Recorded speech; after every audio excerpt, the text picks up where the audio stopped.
Dalawang lalaki arestado sa operasyon ng mga otoridad matapos mahulian ng isang kalibre 38 na baril at isang pampasabog sa Roxas Boulevard, Pasay City.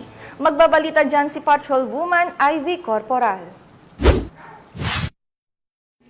Arestado ang dalawang lalaki ng mga tauhan ng Substation 1, CCP Complex Pasay City Police Station matapos ang isang tensyonadong habulan sa kahabaan ng Roxas Boulevard malapit sa Networld Hotel, Barangay 9, Pasay City, bandang alas 2 ng madaling araw nitong Oktubre 20 taong kasalukuyan. Kinilala ang mga naarestong sospek na sina alias Loy, 26 anyos, at alias Kat, 22 anyos, na kapwa residente ng Navotas City. Matapos ang maikling habulan, naharang ng mga responding pulis ang nasabing motorsiklo gamit ang PNP Mobile Patrol Vehicle.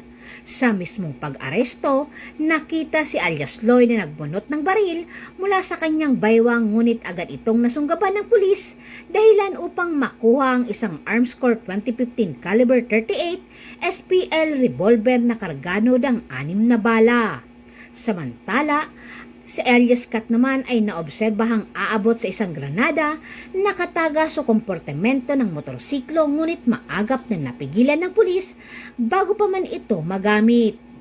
Dinala ang mga sospek sa Pasay City General Hospital para sa pisikal na pagsusuri at kalaunan ay isinailalim sa Investigation and Detective Management Section para sa tamang disposisyon.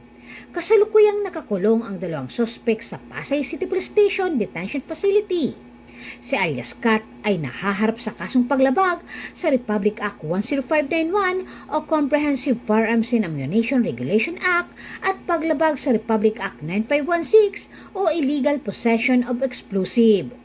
Si alias Loy naman ay nahaharap sa kasong paglabag sa Article 151 ng Revised Penal Code o Resistance and Disobedience to Authority at paglabag sa Republic Act 10591 o Comprehensive and Firearms and Ammunition Regulation Act. Mula dito sa Camp Bagong Diwa, Bikutan, Taguig City, ako po ang inyong PNN correspondent, Patrolwoman Ivy Corporal, alagad ng batas, tagataguyod ng Balitang Pulis.